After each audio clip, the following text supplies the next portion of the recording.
Muchísimas gracias primero por la invitación. Un placer para mí poder participar y bueno, tengo bastante relación con la Universidad de Luján por otras personas que están allí y que ya nos conocemos hace un tiempo y trabajamos en algunos temas en conjunto. Sí, yo agregar de mí, la verdad que nada, solamente comentarles que bueno, cuando Pablo me pidió que hablara algo sobre huella de carbono, traté de armar esta presentación tratando de ponerlo en contexto y sobre todo en función de lo que es la producción y el consumo responsable o sustentable o sostenible, también lo pueden haber escuchado, que es uno de los objetivos del desarrollo sostenible, y el número 12 de hecho, y entonces pensar que en ese contexto la huella de carbono tiene una misión bastante particular y bueno, comentarles un poquito de qué se trata y ustedes que pueden aprovechar no solamente para conocer como ciudadanos o como futuros profesionales, sino que también es un mercado laboral que se está abriendo y cada vez más se necesitan personas que conozcan sobre esta temática para poder gestionar justamente. Así que bueno, me dejo de charlar y les comparto a ver la pantalla.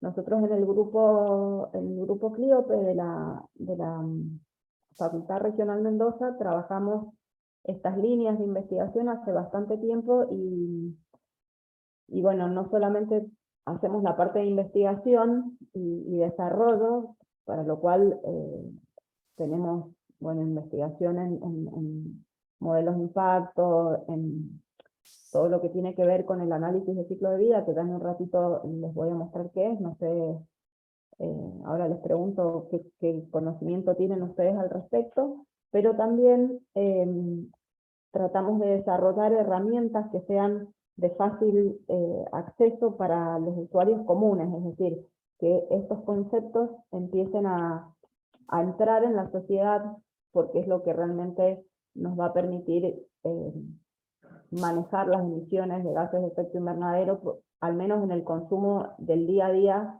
yo siempre digo, de las personas a pie como nosotros, es decir, los que tenemos que tomar decisiones cotidianamente en qué elegimos y qué no elegimos. Así que eso el grupo nuestro, que ahí tienen el simbolito del grupo Clíope, y somos también casi todos de CONICET, nos dedicamos mucho intentamos por lo menos, a hacer esta transferencia al medio de los resultados de las investigaciones. Bueno, yo lo armé de esta manera, podemos charlarlo distinto si ustedes durante la exposición consideran que hay algo que les pueda interesar, pero bueno, primero que nada hablar de cuál es la situación global y regional, después la producción y el consumo responsable en el contexto local, ver algunas de las herramientas y estrategias que se están utilizando en la actualidad y que se perfilan como potenciales herramientas en el futuro, y finalmente las recomendaciones y conclusiones que también pueden ser una construcción conjunta. ¿Ustedes son de qué carrera fundamentalmente, o hay mezcla de distintas carreras? Eso me olvidé de preguntarte, Pablo. Ingeniería industrial seguro, y algunas de las personas que se sumaron no os conozco, así que si alguien que no pertenezca a ingeniería industrial quiere aclararlo, por favor nos avisa. Acá pone ciencias de la educación, Natalia, en el chat. Bien, Ajá. perfecto. Ok, bueno, con más razón, si la mayoría son industriales... Agronomía, meteorología. Mira, ahí estoy viendo, ajá. Bueno. Está más variado entonces. Es más variado. Bueno, a ver, cuando uno analiza cuáles son los problemas ambientales que tenemos, ¿qué es lo primero que surge? En este momento saben que se ha estado desarrollando la COP27 en Egipto. ¿Saben lo que es la COP27? Es una conferencia, se llama conferencia de las partes o de quienes están involucrados de una u otra manera para tratar de no solamente controlar, sino mitigar los efectos que puede tener potencialmente el cambio climático, que vienen llevando adelante hace varios años, y ustedes saben que el año pasado se estableció como límite que las emisiones el aumento de la temperatura media global del planeta como consecuencia del aumento de la concentración de gases de efecto invernadero, que es la respuesta que ha tenido al aumento de emisiones de estos gases en la atmósfera, no superara 1.5 grados Celsius. Entonces, el punto central de esta nueva conferencia que se ha estado desarrollando en estos últimos días en Egipto, tuvo que ver mucho más en profundidad, no solo con establecer estos objetivos, sino ver cómo se van a asignar los recursos económicos para que esto se pueda alcanzar. Entonces hoy podríamos decir que es uno de los principales problemas ambientales que tenemos. Pero a raíz de lo que puede ocurrir con el cambio climático, que es lo que nos ocupa hoy en esta charla, aparecen otros problemas ambientales. Por eso yo voy a incluirlos también, porque quedan asociados al cambio climático. Entonces, vamos a describir muy rápidamente algunos hitos que han ocurrido en estas últimas décadas, desde el 2015, que se establecieron los Objetivos para el Desarrollo Sostenible, que fue una continuación de lo que fue en el año 2000 los Objetivos del Milenio, que eran 8, se pasaron a 17 en el 2015, y esto se estableció en función de lo que se conoció la Agenda 2030, que era para poder alcanzar el desarrollo económico y social de los distintos estados del globo, de nuestro planeta, pero sin el detrimento del ambiente y de los recursos naturales que necesitamos para poder lograr este desarrollo y este bienestar de la población. Estos objetivos, algunos realmente se han alcanzado muy buenos resultados, tienen distintas metas cada uno de ellos, y en otros casos no se ha conseguido o no se ha tenido la respuesta o los resultados que se esperaban. Sí se ha podido establecer, por supuesto que es en teoría, pero se analiza de acuerdo a las tendencias que se vienen considerando y al comportamiento del crecimiento económico, de la necesidad de utilizar más recursos o distintos recursos.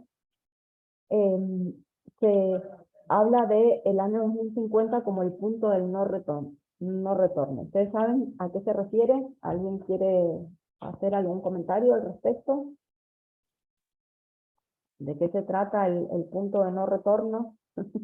¿Lo han escuchado?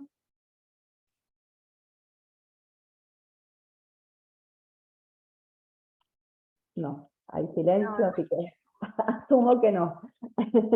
Bueno, en realidad lo que se cree es que si no se va a alcanzar detener o controlar el aumento de la temperatura media global del planeta, de aquí al 2050, los efectos que esto puede traer llegarían a un punto de casi irreversibilidad. Es decir, que si no lo logramos contener hasta ese momento, vamos a estar en una situación muy compleja desde el punto de vista de los efectos que tenga el cambio climático sobre la biodiversidad, la salud, la disponibilidad de recursos.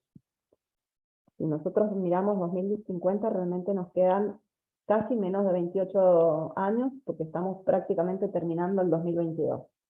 Entonces, es un desafío monstruoso, que tiene que ver con un compromiso muy grande por parte de la humanidad entera.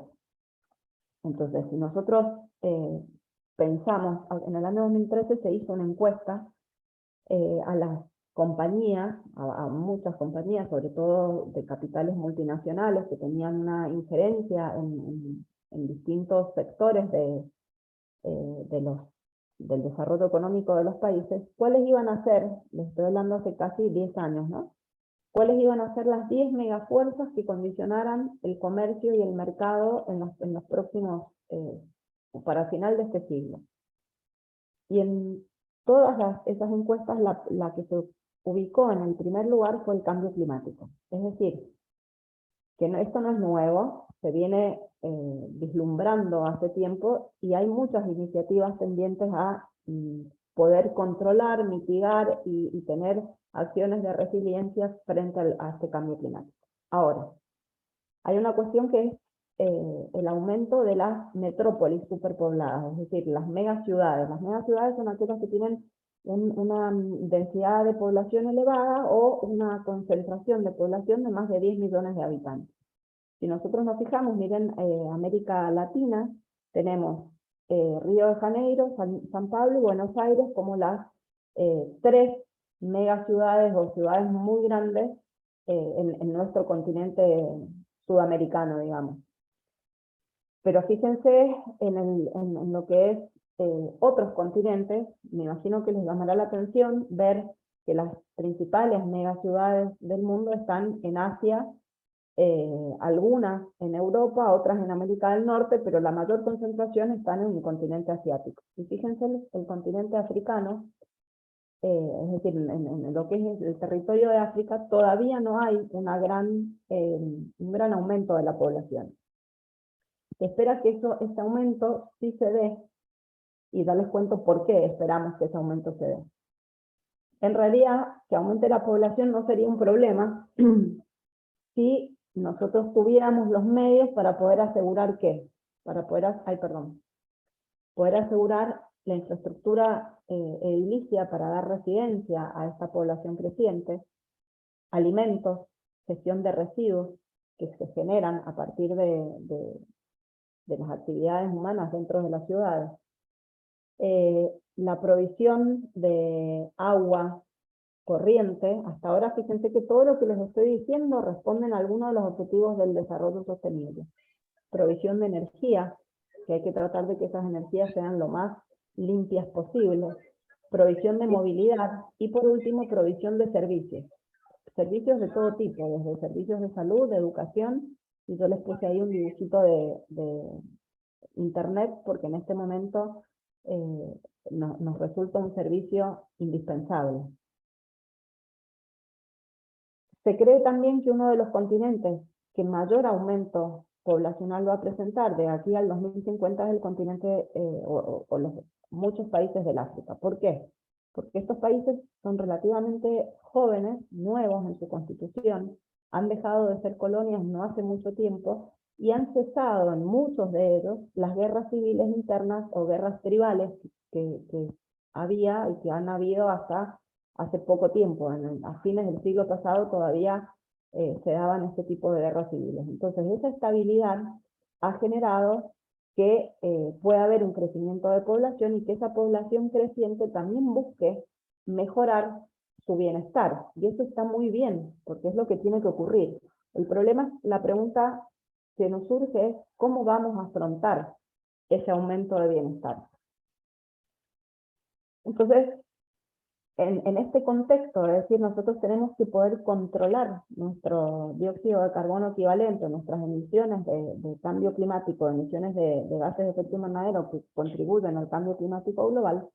Aparecen cuáles son los sectores o dónde está el mayor consumo y las mayores generaciones de emisiones para poder controlarlo. Recuerden que siempre tenemos que identificar los puntos críticos para poder gestionar. Entonces, si nosotros logramos reducir las emisiones de dióxido de carbono equivalente en 3 sectores clave, podríamos reducir hasta el 75%. ¿Por qué? Porque estos sectores son los que emiten entre el 75% y un poquito más también del total de emisiones. ¿Cuáles son? Por un lado la producción, todo lo que tiene que ver con la industria. Por otro lado, la quema de combustibles para movilidad. Y finalmente la generación de energía eléctrica. Entonces, se plantea la necesidad de tener una producción responsable y limpia, se le dice limpia, en realidad es menos carbonizada. Lo mismo ocurre con la movilidad y también pasa con las fuentes de energía eléctrica. Ahora bien, ustedes me pueden decir, bueno, ponemos todo con energías renovables, energía eólica, energía fotovoltaica, solar fotovoltaica, hidráulica y demás. ¿Cuál es el problema que podemos tener en esto? Es que vamos a necesitar recursos para hacerlo, entre ellos recursos minerales, metalíferos también. Y hay un componente que es bastante importante, que son los metales raros, los tienen que haber escuchado, que tienen, estos metales no solamente son raros porque existen poquitos, hay poca cantidad distribuida en el globo, sino que además se les dicen críticos. ¿Por qué? Porque no solamente tienen un alto nivel de criticidad por su disponibilidad, sino disponibilidad física me refiero, es decir, a la cantidad y a la forma de acceso que tienen, sino político también. Nos enfrentamos a problemas geopolíticos, porque pueden estar en países en donde todavía se ven estos problemas que decía de guerras civiles o tribales, o que, bueno, que haya una dependencia de las poblaciones del mundo o de la generación de energía o de la industria para poder obtener esos metales que se necesitan para la construcción, por ejemplo, o para la fabricación de baterías, o de pantallas, o de un montón de elementos que son necesarios para poder descarbonizar la economía.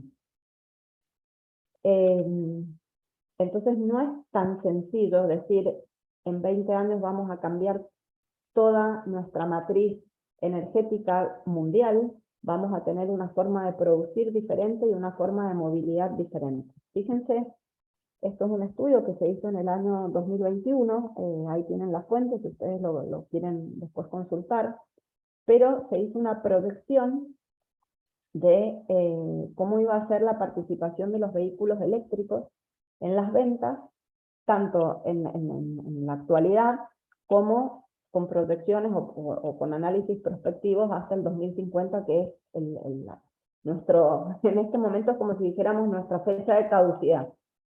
Y fíjense el aumento que hay en algunos casos, los vehículos de 2 y 3 ruedas, es decir, las motos, fundamentalmente, van a tener para el 2050 se creen que van a haber aumentado casi al 100% las ventas de vehículos eléctricos.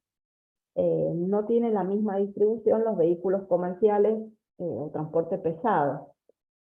Ahora, ¿estamos en condiciones de poder afrontar esta transición energética o esta conversión energética? Fíjense qué ha pasado ahora nomás con la guerra que hay entre Ucrania y Rusia.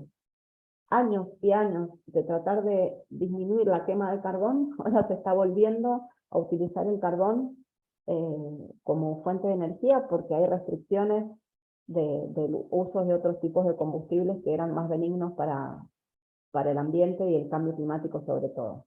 Entonces, este crecimiento y este cambio, realmente hay que replantearse cómo se va a hacer y si tenemos efectivamente los recursos para hacerlo. ¿Cuál sería el mensaje? Tenemos que volver a la época de las cavernas. ¿Qué tenemos que hacer? Bueno, la realidad es que no, la idea no es volver a la época de las cavernas sin electricidad, sin movilidad, sin servicios, sin disponibilidad de vestimenta, alimentos y demás, sino es mejorar lo que tenemos en este momento y que tenga el impacto menor posible. ¿Para qué? Para poder hacer frente a estas condiciones de cambio climático que se están dando. Entonces surge este concepto de producción y consumo responsable. Veamos cómo es la industria actual. La industria en este momento, en referencia a los recursos, tiene una administración muchísimo más exhaustiva de recursos e insumos. Porque hay exigencias internacionales, hay exigencias nacionales. Ahora en un ratito yo les voy a hacer una pregunta sobre eso. Empezamos a ver que hay una preocupación global sobre cómo administrar los recursos, que son cada vez más escasos, y cómo hacer la distribución de insumos que se requieren para la producción. Si nosotros no tenemos acceso a los insumos, no podemos producir. En segundo lugar, está el aspecto tecnológico, que lo que nos presenta es la oportunidad de hacer un uso más eficiente de estos recursos, incorporando tecnologías. En este momento hablamos de la industria 4.0, o lo que se conoce como tecnología 4.0, y también lo pueden haber escuchado como la cuarta revolución industrial.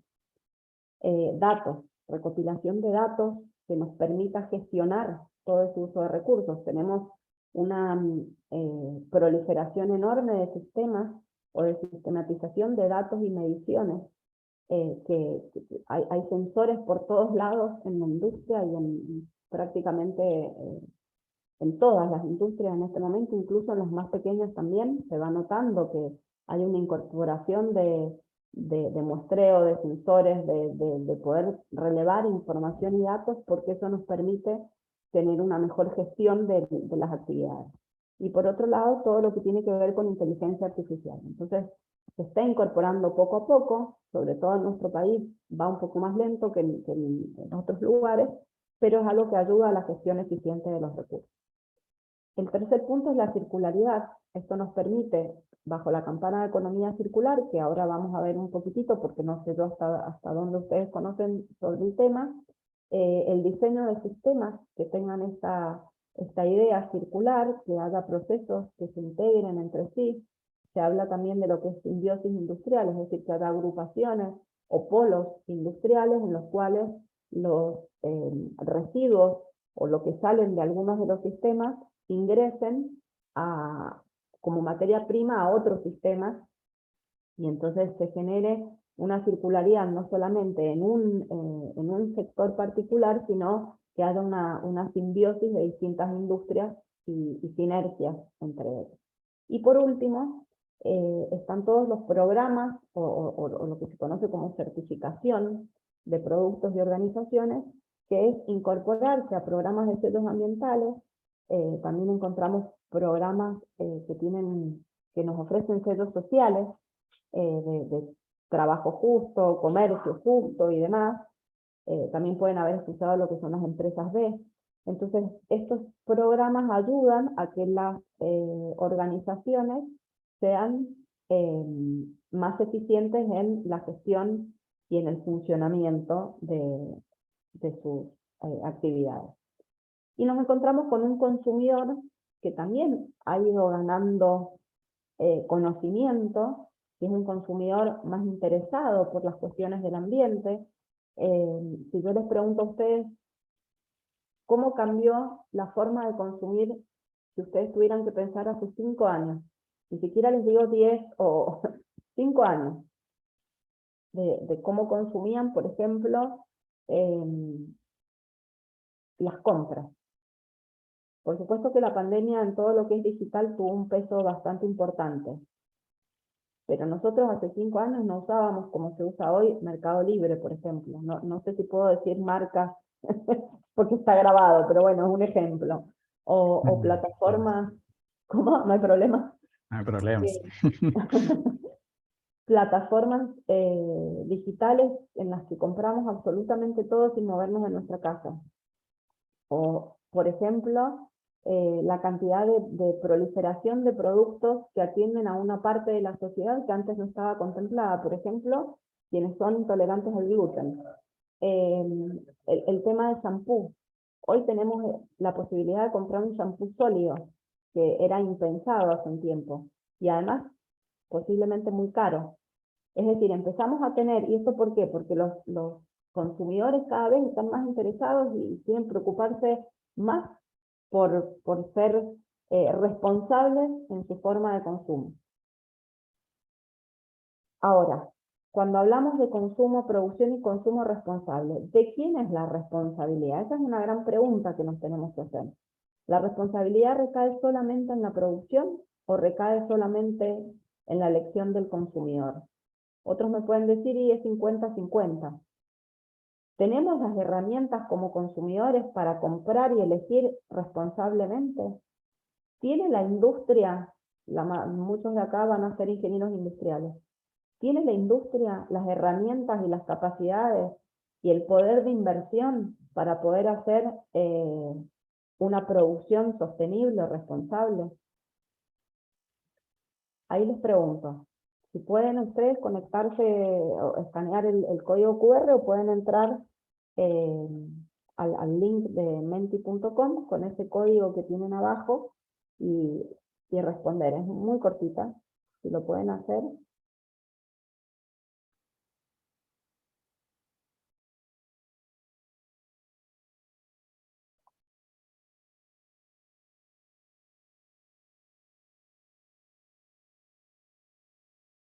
¿Pudieron entrar?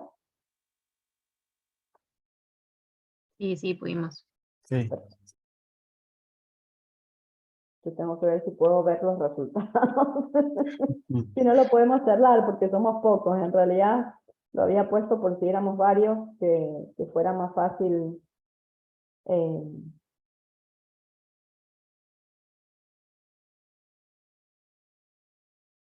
ver.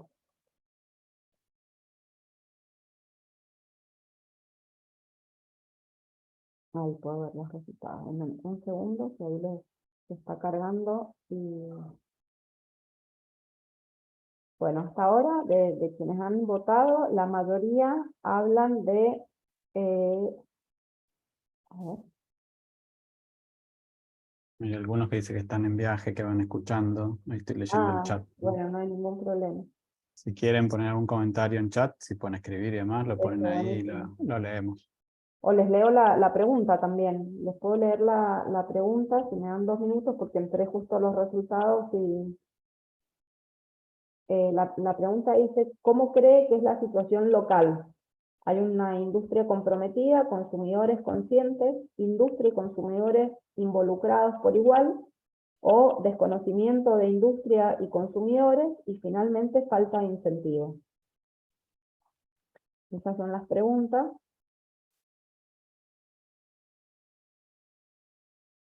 Y no sé por qué no me deja ver los resultados. No sé si no hay alguna medio combinada, ¿no? A mí me generó dudas, por lo menos. Sí. Podía ser más de uno. Sí, en realidad podría ser más de una, esa es la verdad, ¿no? La mayoría ha respondido aquí desconocimiento en industria y consumidores, algunos han puesto falta de incentivos, otros han respondido una persona consumidores conscientes e industria y consumidores involucrados por igual. Pero el mayor porcentaje estuvo en el desconocimiento. Acá estoy leyendo el chat, entonces, vi el link, yo no me di cuenta de copiarlo, si alguno le puede copiar en el chat el código para el link, yo le escribo, a ver, Yo lo pongo acá para que tengan. yo tengo un problema con mi teclado y hay letras que de golpe dejan de funcionar, en este momento la M. Entonces Lo me pongo, cuesta no hay mucho problema. escribir. Dice, yo pienso que las industrias y los consumidores, pero lentamente. Ok. Bueno, en realidad, haciendo un relevamiento de la situación argentina, lo que se va viendo, sí, hay una cuestión lento de incorporación de estos conceptos y estas ideas, pero cada vez es mayor. El gobierno, o sea, las distintas entidades o instituciones gubernamentales están presentando en algunos casos incentivos, hay municipios que han promovido o han, no me sale la palabra, reglamentado distintas ordenanzas en cuanto a gestión de residuos, a gestión de pérdidas y desperdicios de alimentos. Bueno, hay varias cuestiones que se van incorporando a tener en cuenta energías renovables, por ejemplo, para las luminarias o reemplazo de luminarias de alumbrado público por lámparas LED, que yo creo que eso ya es una práctica totalmente generalizada. Se han construido muchas ciclovías para favorecer el transporte en bicicleta y poder disminuir el transporte en vehículo, y sobre todo el vehículo unipersonal, mejoras en lo que son los servicios de transporte público, que siempre tiene ciertas ventajas, y para eso hace mucha falta la intención política y facilitar los medios, ¿no es cierto? Desde el punto de vista de las empresas, lo que nosotros hemos podido ver es que han aumentado enormemente los estudios de huella de carbono y huella de agua, sobre todo, y en un sector importante que es el de productos de base agrícola, que es esperable en nuestro país porque tenemos una gran contribución a todo lo que se refiere con la industria agrícola ganadera. Desde el punto de vista del consumidor, hay una curiosidad cada vez mayor sobre estos temas, hay exigencias, interés, y cada vez más encontramos consumidores informados. Y por último, quienes estamos en la academia, también empezamos a notar que se desarrollan distintos modelos de impacto, indicadores regionales que ayudan a poder evaluar los impactos que produce un determinado sistema o proceso con datos locales, cosa que esto mejora muchísimo más la precisión de los resultados. Se han empezado a hacer bases de datos, a generar conocimiento local, y eso ayuda mucho a la gestión después de las emisiones. El tercer punto que íbamos a ver eran las estrategias y herramientas. Esto es para poder ligar justamente el problema ambiental a la producción y al consumo responsable, y entonces ahora vamos a ver cómo podemos gestionar esto que se está evaluando. En primer lugar, hablamos de un cambio de paradigma, que también se va produciendo de una manera bastante más lenta, pero no tanto, porque justamente todo lo que hemos hablado de la creciente conciencia ambiental ha generado que se pongan en boca de más personas estos temas y se desarrollen con mayor rapidez.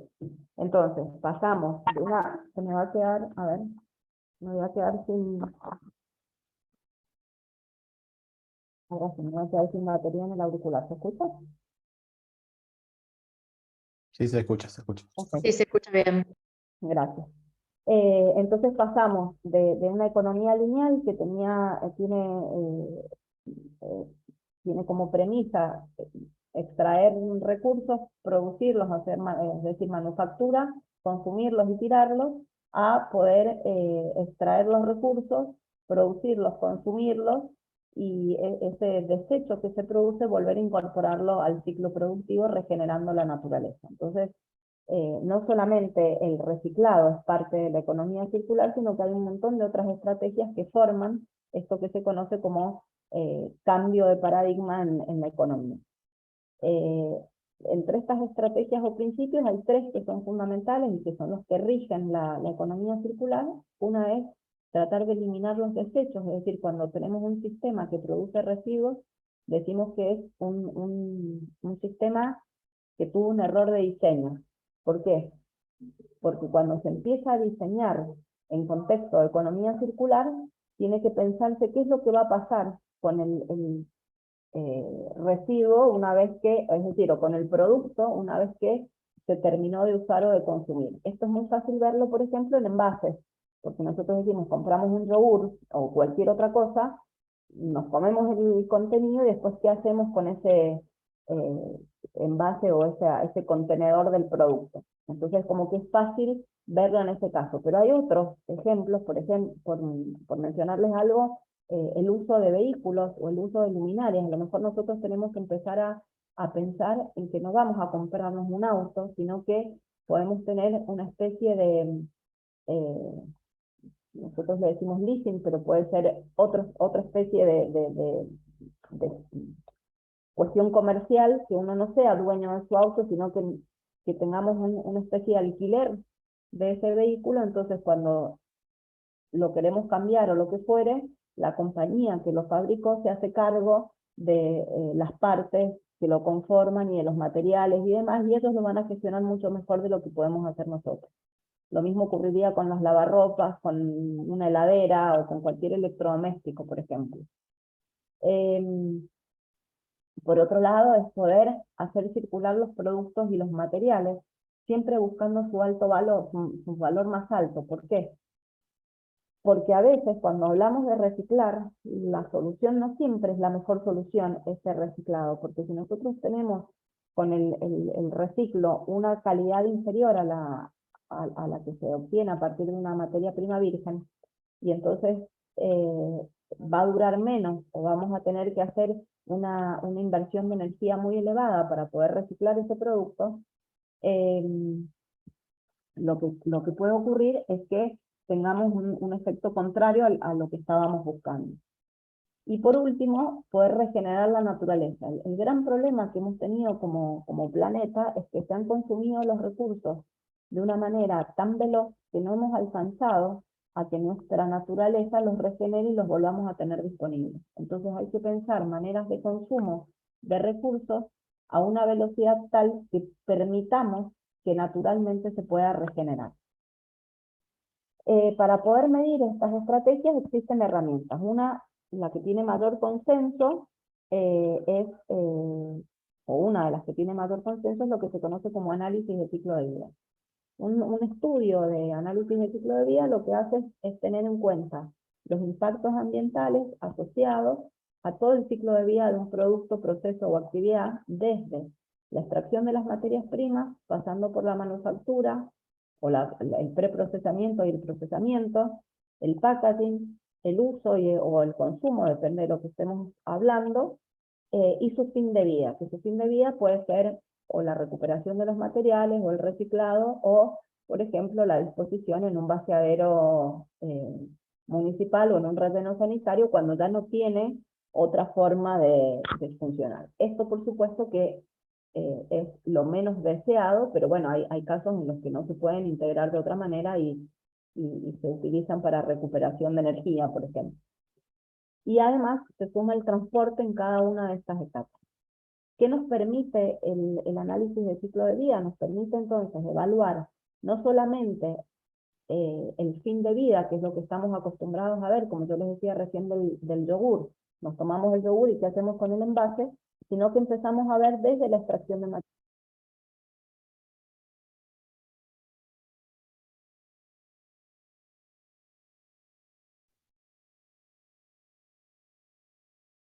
¿Está escuchando bien? Yo No, perdí. se Ah, cortó. pensé. Bárbara. No, Si era se cortó yo. el audio. Bárbara. No escucho. No, pero la veo que sigue hablando, ¿no?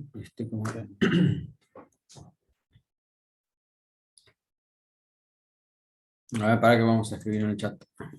Sí, alguien puso, pero no sé si. Bárbara, ¿estás escuchando?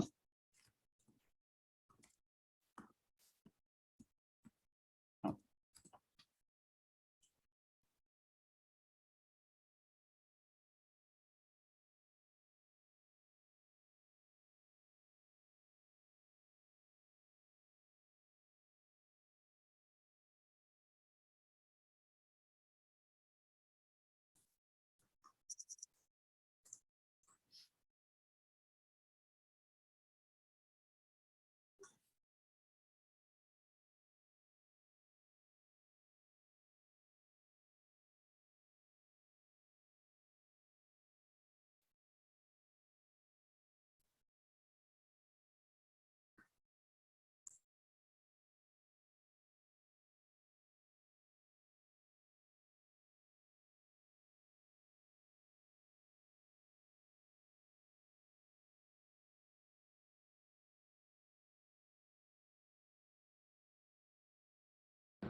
A ver, dame un segundo que voy a...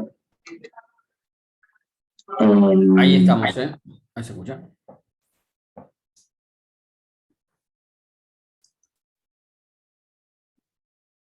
Para que yo no escucho ahora. A ver. Sí, ahora sí creo. Ahí está, ahí te escucho. ¿Ustedes me escuchan a mí? Ahí perfecto. Sí, se escucha. Bueno, me debe haber quedado sin batería el micrófono. No sé hasta dónde me escucharon. No, se escuchó lo del ciclo de vida, que estabas dando el ejemplo de que ya no era solo la disposición final de un envase, por ejemplo. Ah, perfecto. Sino que cubría todas las fases, ¿no? Las etapas. Etapas. Bueno, nada más, entonces, lo único que yo había agregado a eso es que teníamos en cuenta no solamente un impacto, sino varios impactos a la vez. Entonces, el análisis de ciclo de vida nos permite ver las distintas etapas de la producción, uso y demás de un bien o un servicio, y también de distintas categorías de impacto, porque a veces nos preocupamos por ser sumamente eficientes en una, por ejemplo, cambio climático, pero no perdemos de vista qué pasa con la pérdida de biodiversidad, o con la acidificación, o con el uso del suelo, o la radiación ionizante y demás. Entonces, lo que nos permite esta herramienta es poder evaluar las estrategias, por ejemplo, de economía circular, de manera holística, de manera integral, con varios impactos a la vez y en todas las etapas del ciclo de vida de este producto. De este modo, lo que obtenemos es... Ay, Bárbara, perdón, una pregunta ahí en el chat que dice si el análisis de ciclo de vida y obsolescencia programada es lo mismo. No es lo mismo. La obsolescencia programada tiene que ver con la vida útil que se le determina a un producto o a un servicio. Yo digo producto incluyendo bienes y servicios, ¿no? El ciclo de vida sí tiene en cuenta cuánto es ese periodo de tiempo. Entonces nosotros podemos, por ejemplo, les voy a dar un caso práctico para que me parece que es fácil para entenderlo. Nos compramos un pantalón de jean y nosotros asumimos, el fabricante nos dice que si ese pantalón de jean no lo prendemos fuego, no le tiramos la bombina encima o no lo enganchamos con un clavo en algún lado, nos debería durar tanto tiempo, supongamos un año, que sabemos que suele durar más, pero imaginemos un año. Entonces nosotros podemos hacer el análisis de ciclo de vida de ese jean durante un año, y en ese periodo de un año se lavó. Entonces vamos a tener en cuenta también cuántos lavados tuvo ese pantalón. Si nosotros queremos analizar distintas categorías de impacto, vamos a tener en cuenta no solamente todos los impactos asociados al cambio climático en la producción de la fibra de algodón para poder hacer la tela, después en el teñido, en la confección, en el transporte y en el uso de la energía eléctrica del lavarropas, o de la secadora de ropa, si usamos secadora de ropa, sino que también podemos ver qué pasa con la eutrofización acuática, porque se usó fertilizantes para fertilizar el algodón, qué pasa con la toxicidad por las tintas que se utilizaron para teñir la fibra, cuánta agua se utilizó en el lavarropas todas las veces que lavamos el pantalón, y entonces vamos viendo a lo largo de un periodo determinado de análisis esos impactos. ¿Qué puede pasar? Que nosotros les tiremos la vida útil.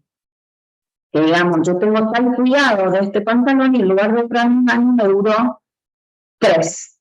Entonces esos impactos ahora se van a dividir por más tiempo y van a ser menores porque le alargué la durabilidad, en este caso, al pantalón.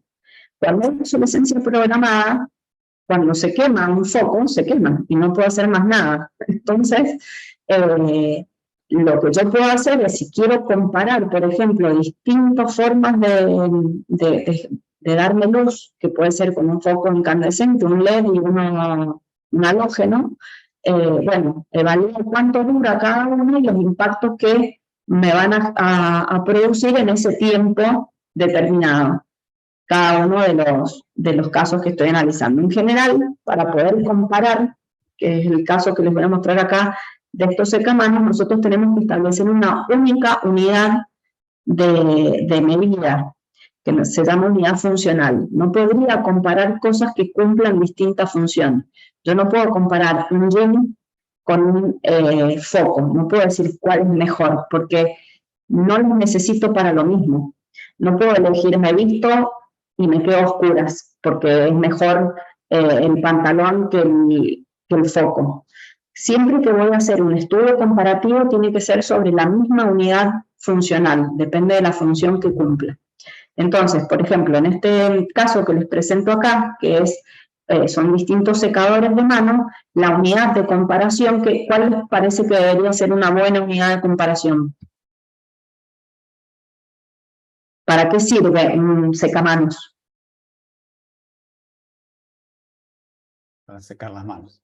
Para secar las manos. Exactamente. Entonces, la unidad es, por ejemplo, secar 1000 pares de manos. Entonces, cuando uno voy a usar toallitas de papel, y posiblemente necesite 2000 toallitas de papel, porque necesito una toallita para cada mano. Con los otros voy a tener una unidad de tiempo. Entonces voy a decir, bueno, uno de estos, los que son eléctricos, uno de estos durante el tiempo que se requiere para secar 1000 manos, y el de la toalla de algodón, que es este que se ve como con celestito acá, bueno, cuántos metros de toalla de algodón necesito para secar 1000 manos, y entonces sacaré las cuentas en función de eso que se conoce como flujo de referencia. Pero la unidad de comparación siempre va a ser secar 1000 manos. Y de esa manera obtengo, fíjense acá que yo les he puesto algunas categorías de impacto, está el cambio climático, pero también está la calidad de ecosistema, y en este caso está la ocupación del suelo, y cada uno de estos colores en las barras indica la etapa, la extracción de materiales, la manufactura, el transporte, el uso y el fin de vida. Entonces podemos ver al mismo tiempo cada uno de los secamanos, en este caso son, si bien son 5, se han considerado, por ejemplo, en el caso de las toallitas de papel reciclado al 100% y papel virgen al 100%. Entonces, hay 2, que son estos 2 del final, o estos 2 acá, o estos 2 acá, o estos 2 acá. Entonces, cada categoría de impacto nos permite ver cómo se comportan en todas las etapas del ciclo de vida y los distintos productos. Y ahí sí puedo comparar porque estoy comparando sobre la misma base. Después podemos hablar de huellas de bienes y servicios, que es básicamente lo mismo que les he mostrado hasta ahora, solamente que en lugar de informar o de contemplar todos los impactos a la vez, contemplamos uno. O el cambio climático o el agua, por ejemplo, son las más conocidas, pero podríamos hablar de demanda energética, o podríamos hablar de huella de nitrógeno, podríamos hablar de cualquiera, siempre y cuando consideremos un solo impacto. Y esto nos da, si es que les puedo mostrar, por ejemplo, la huella de carbono, y ustedes me pueden decir, bueno, ¿qué huellas puedo calcular? Y bueno, acá hay una diferencia con el análisis de ciclo de vida. Cuando hablamos de cambio climático, puedo analizar o evaluar la contribución al cambio climático de un alimento, por ejemplo, de una organización que tenga en cuenta todas las actividades de esa organización, de esa fábrica o de esa... Se dice organización porque no necesariamente es una fábrica, podría serlo de otro tipo de compañía, o de una persona. Nosotros podemos sacar nuestras huellas personales. En cambio, no podemos sacar nuestro análisis de ciclo de vida personal tan fácilmente. Sí se hace de organizaciones, pero todavía de personas no está la metodología completamente aceitada. En cambio, las huellas sí está mucho más avanzado porque es más sencillo el tratamiento. Entonces, estas son las distintas huellas, en este caso del carbono, que podemos calcular de un producto que incluye bien o servicio, de una organización o la personal. Y de este modo, si nosotros tomamos otra vez el caso de los secamanos, vemos cuál es la contribución al cambio climático solamente como única categoría de impacto de todos los casos que estamos analizando en sus distintas etapas de funcionamiento. Y de esta forma podemos tomar una decisión, decir, bueno, tal producto contribuye más o menos al cambio climático global, o su huella de carbono es tanto. El estudio completo ahí lo pueden buscar como Montalvo y colaboradores del 2011 y van a tener el estudio completo. Otro caso, que también les puse ahí el link para que si van a tener la presentación, te la tengo que mandar, Pablo, porque es distinta a la que tenía antes, le agregué un par de cosas ahora. Perfecto. Hay un ejemplo, en este caso la comparación se hace de acuerdo a distintos procesos para plásticos. Entonces, está la comparación de las emisiones de gases de efecto invernadero que produce una tonelada de plástico virgen con distintas alternativas de fin de vida. Una vez que se terminó de ocupar ese plástico, ¿qué se hace? Bueno, hay una transformación por pirólisis, hay un reciclado mecánico o hay una incineración. Y entonces se analizan esos resultados, me ayuda a la toma de decisiones para, en este caso, una empresa que tiene que tomar la decisión de cuál es el mejor proceso, la mejor alternativa para el fin de vida de los plásticos que produce. Esto se está usando realmente cada vez más en la toma de decisiones de las empresas, sobre todo en algunas líneas de producto y más aún en estas líneas de producto de consumo masivo. Entonces es algo que vemos permanentemente en crecimiento y en desarrollo. Esto es lo que agregué hoy porque justo hoy me lo comentaron y me pareció interesante mostrárselos. Esto es en Uruguay, es un tambo circular que han podido lograr, está toda la publicación, ustedes busquen Biovalor Uruguay y van a llegar al link que yo les estoy mostrando. Han logrado utilizar las estrategias de economía circular para controlar sus contribuciones al cambio climático global a partir de las distintas actividades en lo que tiene que ver al manejo del ganado y de la actividad de lechería en este caso. Entonces es muy interesante porque hay una conjunción entre lo que es la economía circular y el cambio climático y estas sinergias que se producen entre los dos enfoques. Bueno, como para ir redondeando, entonces, ¿cómo es el proceso que nos lleva a la producción dentro de la producción y en el consumo? Siempre hay una planificación, que es lo que nosotros decimos definición de objetivos y alcance, o fase 1, que se le llama también, según las normas o protocolos que estemos utilizando, suele cambiar el nombre. Después está todo lo que tiene que ver con la ejecución, que es la recopilación de datos, de entradas y salidas en el sistema definido, para la unidad de análisis definida, y las tareas de modelado y de cálculo. Entonces tenemos un número.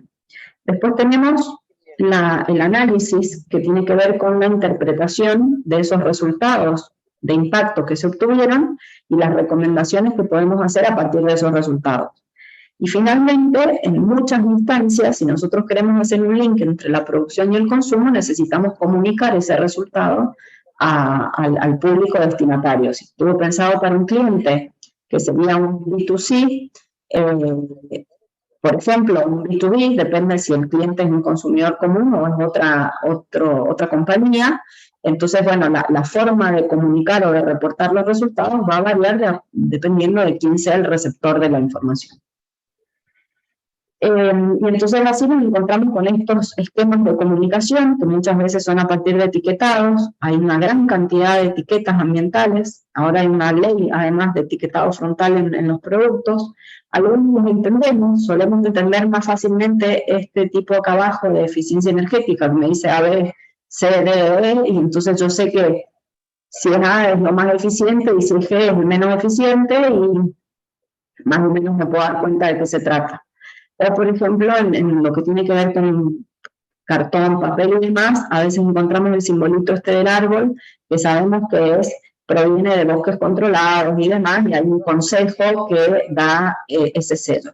Pero hay muchas otras etiquetas de productos o sellos en las etiquetas de los productos que realmente desconocemos y que no sabemos qué nos está informando. Entonces, dentro de ese gran abanico de etiquetas, surgen unas que se conocen como etiquetado tipo 3 de producto o declaración ambiental de producto, que es esta EPD, esto es Environmental Product Declaration o declaración ambiental de producto, y tiene todo un proceso para hacerse. Entonces este proceso está absolutamente validado, verificado, publicado y ha sido revisado por una tercera parte, y entonces hay una fiabilidad muy grande en el resultado. Y además permite la comparación.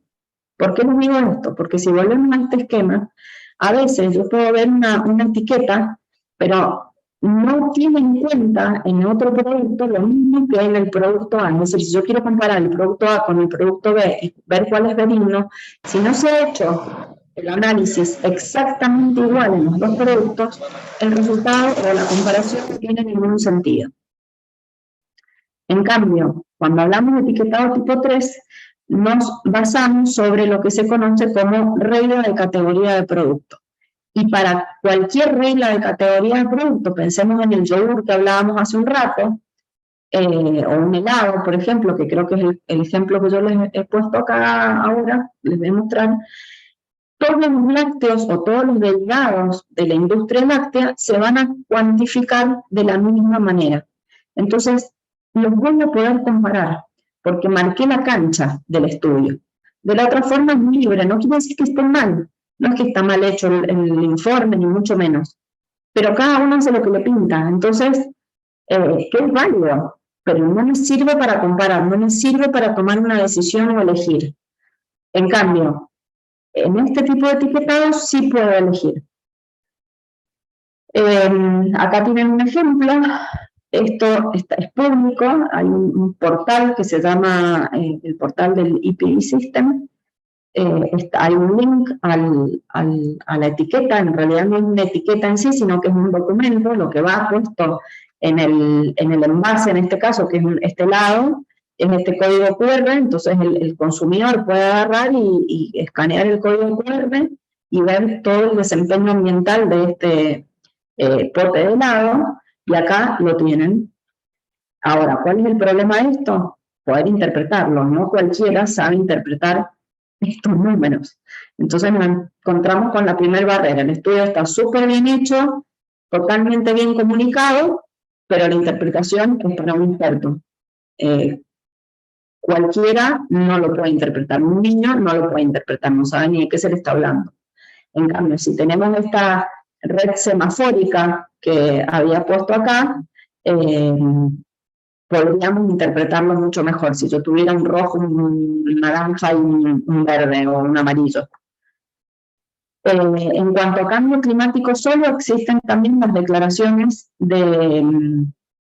se llaman declaraciones de clima, climáticas, que este es un ejemplo de nada más informa el cambio climático, es decir, como si fuera una huella de carbono, y entonces entra en este mismo esquema de certificación, de etiquetado tipo 3, pero nada más se evalúa un impacto.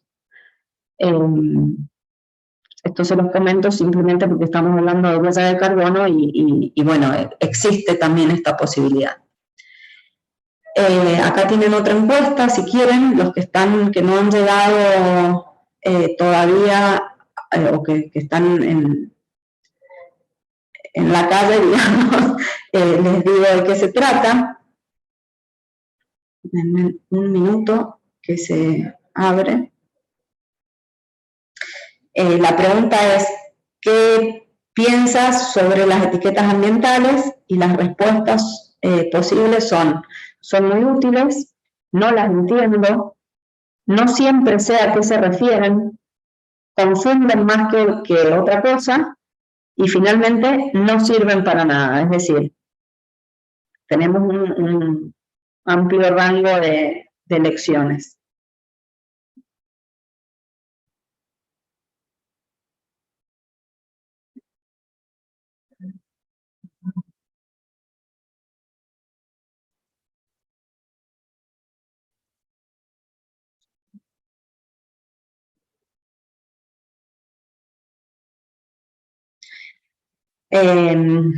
Bueno, hasta ahora la mayoría ha respondido, no siempre sé a qué se refieren, y algunos son muy útiles.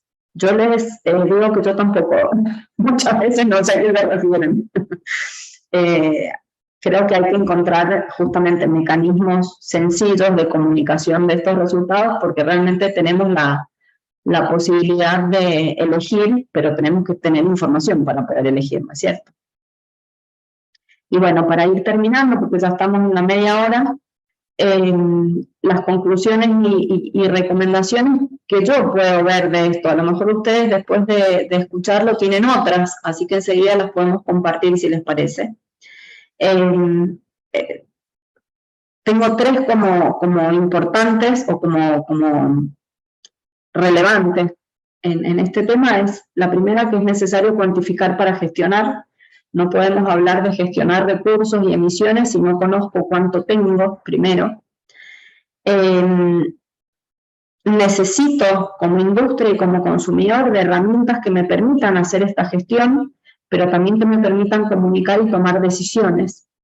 Y el enfoque del ciclo de vida o de huellas es fundamental para la industria, que depende fundamentalmente de recursos naturales, renovables y no renovables, porque por el momento tampoco se ha encontrado la fórmula mágica para reemplazar los recursos naturales no renovables. Entonces, mientras tanto, seguimos agotando recursos. Y los renovables son renovables en tanto y cuanto demos tiempo de regeneración, o no los contaminemos tanto que no se puedan revertir la calidad del, por ejemplo, el agua. Nosotros decimos el agua es totalmente renovable. Hay un ciclo del agua y demás, sí. Pero la calidad del agua la modificamos con nuestros procesos industriales o nuestros procesos de domésticos.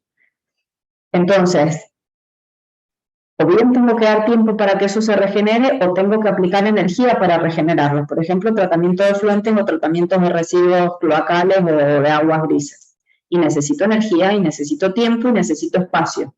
Entonces, hay un impacto asociado por el uso de energía, por el uso del suelo y por el uso de los recursos que se requieren. Entonces, vean cómo otra vez entramos en esta visión holística de los impactos. Y después, lo que sí podemos decir, o que a mí se me ocurre que es significativo mencionar de estas herramientas hacia el análisis de ciclo de vida o las huellas, es que son muy necesarias para el cambio en el modelo económico, es decir, para pasar de una economía lineal a circular, porque necesito evaluar esas estrategias que estamos proponiendo. Por otro lado, necesito poder impulsar la producción y el consumo responsable, por lo tanto, contar con un resultado es súper útil. Y por último, son herramientas que tienen un alto peso en la realidad local y regional. ¿Por qué? Porque las industrias o las economías regionales tienen distintas características. Entonces, poder conocer el impacto de esas economías regionales también permite a los tomadores de decisión cómo gestionar los recursos o la asignación de recursos, no solamente económicos, financieros y de personal, sino dónde favorecer una determinada industria más que en otro sitio, por ejemplo, porque encuentro la manera de disminuir las emisiones asociadas al transporte o el acceso al agua, o bueno, un montón de cuestiones que hacen a una optimización en los procesos de los que estamos hablando, productivos, de acuerdo a una gestión territorial, que eso antes no era común y sin embargo a partir de estas herramientas sí se están empezando a manejar estos conceptos de impacto ambiental y gestión de territorio.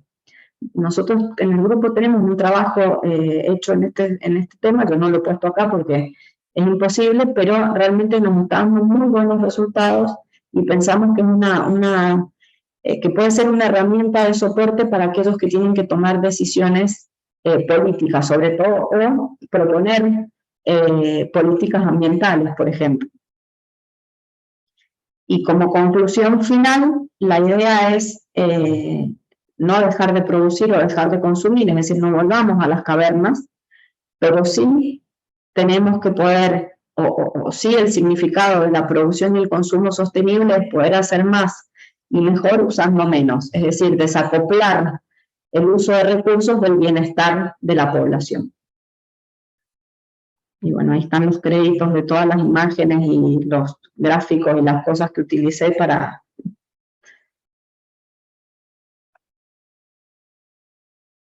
Ahora me callo yo y los dejo hablar a ustedes.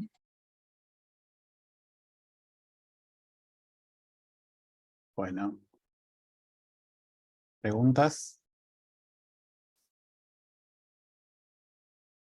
Yo mientras van pensando tengo una para hacerte, Bárbara, que tengo dos en realidad, pero no quiero coparme todo, pero una era si tenías información, si las empresas, por ejemplo, que hacen mediciones de lo que es huella de carbono principalmente, si hay información pública de eso o es información simplemente que queda en el ámbito privado y en la relación contractual de alguna manera que la empresa pueda hacer con el organismo. No sé si hay bases disponibles de consulta similares a la que mostraste, por ejemplo, con etiquetado.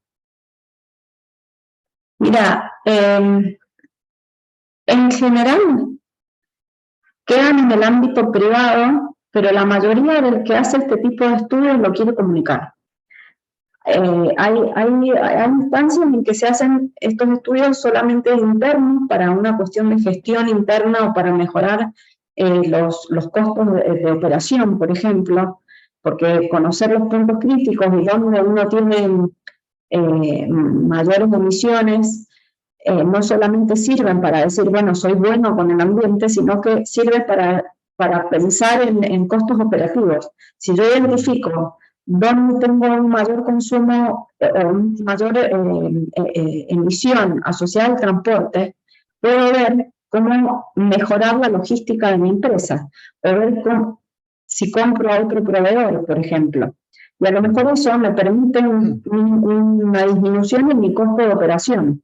Igual dentro de una planta, si yo detecto que tengo fugas o que tengo pérdidas de agua, pérdidas de o un uso ineficiente de la energía y demás, puedo tomar medidas y mejorarlas. En ese caso, suele no comunicarse mucho porque es para uso interno, pero cuando el resultado me genera una ventaja competitiva frente a otra empresa que brinda lo mismo que yo, siempre se quiere comunicar. Entonces uno encuentra estos ejemplos, como les mostré, hay un montón. Incluso, por ejemplo, hay empresas, les puedo mencionar Tetra Pak, que lo tienen, ustedes entran y pueden elegir un determinado tipo de envase y ver cuál es su huella de carbono. Porque tienen una especie de calculador. Nosotros ahora desarrollamos una calculadora para la industria vitivinícola. Entonces, eso por ahora va a quedar en un repositorio interno, pero si la bodega quiere comunicarlo, se hace público. Claro, ok. Bien, gracias. Pablo, quería sumarte que hay algunos tipos de productos que también lo comunican en sus propios envases. Hay información No, relacionada. sí, eso es lo que dice Bárbara, que cuando están orgullosos de eso y lo quieren empezar a dar visibilidad. Las acciones figuran Pero en el pensaba dorso. algo donde esté más consolidado y uno justamente encuentre toda la información para hacer más fácil eventualmente esa comparativa, ¿no? No, no todavía. Todavía. Sí, en el portal de EPD, ahí sí está todos los productos que existen hoy en el mundo con etiquetado ambiental tipo 3, sí están publicados, eso sí. Es más, ahí les copio la dirección en el chat, porque uno puede entrar y verlo. No sé si me va a funcionar, no, obviamente, me saca muchísimo. No pasa nada, después lo pasármelo y lo grave escribirlo en el WhatsApp. te lo escribo por WhatsApp, yo lo copio y lo comparto. Lo grave es que no lo puedo llegar a arreglar porque no me puedo quedar sin computadora. Entonces, es un ciclo. Un círculo. Hablando del ciclo. Sí. ¿Alguna otra pregunta mientras que quieran aprovechar?